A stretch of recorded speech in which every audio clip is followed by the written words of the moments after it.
just wanted to talk a little bit about this model. This was the Sikh Temple, located in Hillcrest in the 1930s and 40s. And so there was a lumber mill that employed Sikh people from India at that location, and the owner of the mill was gracious enough to permit them to build this religious temple and community center that they used on site at the location of that mill. I was provided a couple of photographs to work from, and I drew the architectural plans to make this, and at the same then went forth with going about how to move forward with producing the actual model from the plans that I made. So I drew the plans on a software called DraftSite, where I was able to bring in the photographs that I had and analyze them very closely and scale them for measurements. I had the two dimensions I had were the length and the width of the building. So I had the site plan dimensions for the footprint building, and those were pretty good numbers because they were those were fairly large dimensional data then, and I was able to pretty much create everything from those numbers. So I didn't have any original architectural plans or anything, but I was able to use the pictures I had to come up with what I feel is a pretty good approximation of how that building might have been.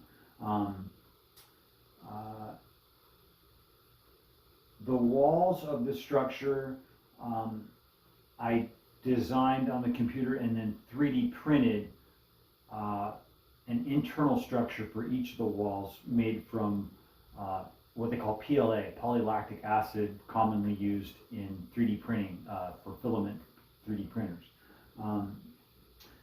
But of course I didn't want that for the final appearance, so then I sandwiched on very thin plywood veneer on both sides. I think that was like a 1/64 of an inch thickness, very thin.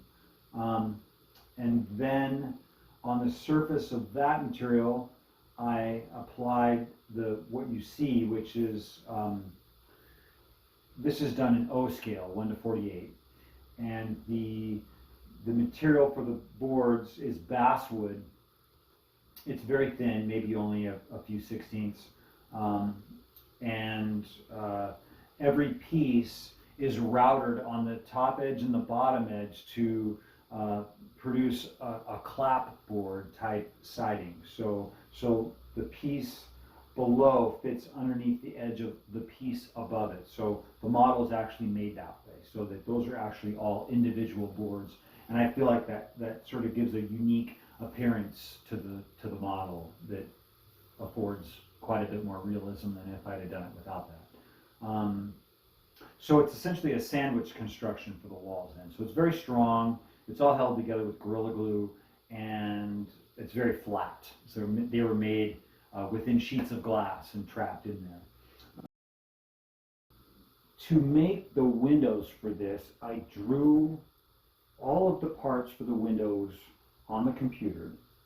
So again, thinking that I would print it in the PLA material on the filament printer, I designed the window casings and the window sashes to fit each other. So the window sash would fit inside the casing. So we're pretty small tolerances there.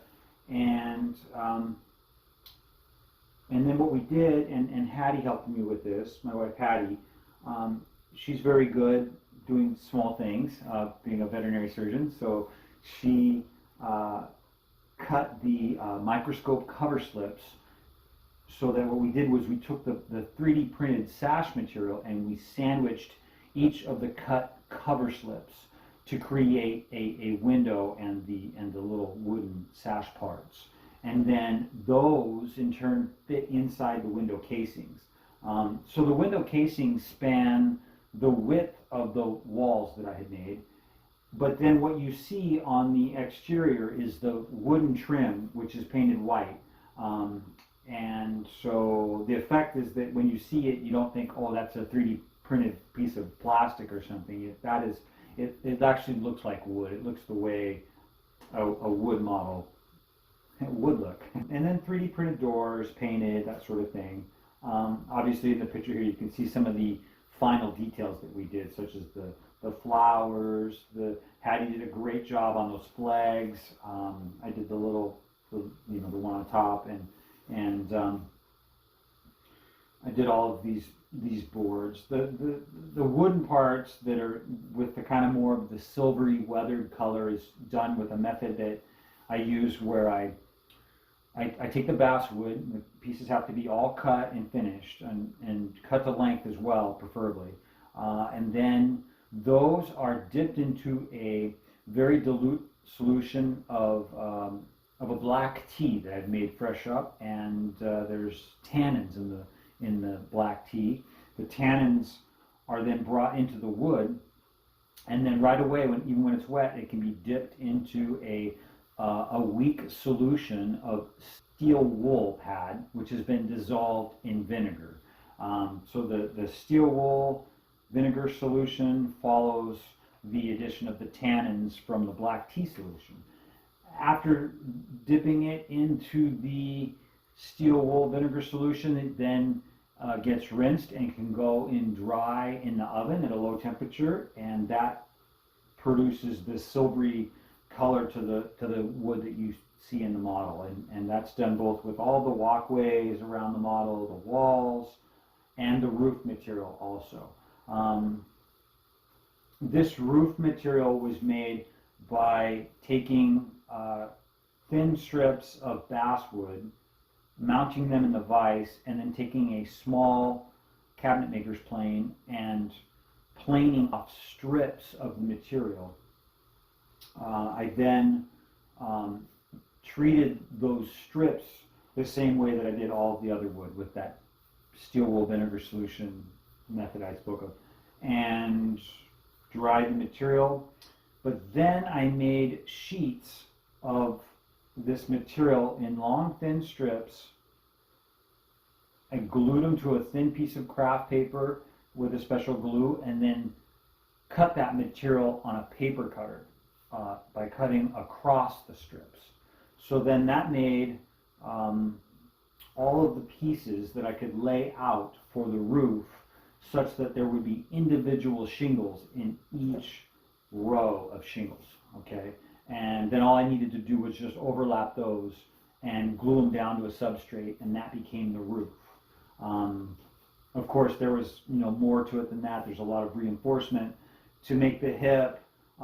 Carefully, we designed the pieces on, and I say we, my neighbor helped out a little bit on this. I have to give Patricia Fleggs due credit for helping me with some of the 3D drawing aspects of creating these hips. It was a tricky matter to make the 3D printed parts align correctly with each other to produce this joint, and then connect everything such that it came out and meshed with the vertical wall structure. So that was important. And so there's a lot of, again, 3D printed stuff underneath doing the supporting that's engineered pretty precisely. Then with the old school model maker technique with the hand, cutting out the wood and putting that on top. So that's kind of the trick there. The rest of it, more or less traditional model making, maybe a little bit of computer, the stairs, which obviously remove. Again, we're looking at like a 3D printed main kind of part here to get started that has the little notches for each of the steps in it, and then using Gorilla Glue to glue on the steps to that 3D printed chassis, or however you want to say it. Hand railings done with the staining I had mentioned, and just printing out a plan on a sheet of paper, drawn up in in DraftSight or NanoCAD, and then print it out, put it on a sheet of glass, glue all the parts down, peel it off the glass, and strip off the paper with wire wheel and a Dremel tool. So that's a pretty, model, as far as model making goes, that's a fairly standard technique there.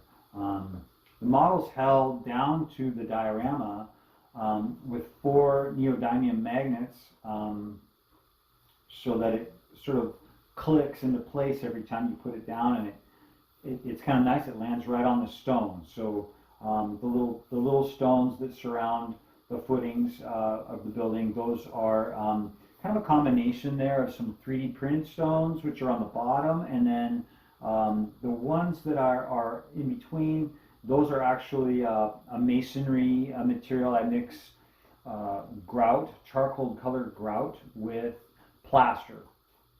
And so that gives it the gray color through and through. The charcoal grout is very dark. And also those are sandable, whereas the 3D printed ones are not, you can't size them very well. But the ones that are solid through and through masonry, you can sand those with a small nail file and get them to just the right height, which I think I did in most cases. So the model snaps into place, the roof is removable, and then the interior detail is what I gathered from the photos I was provided.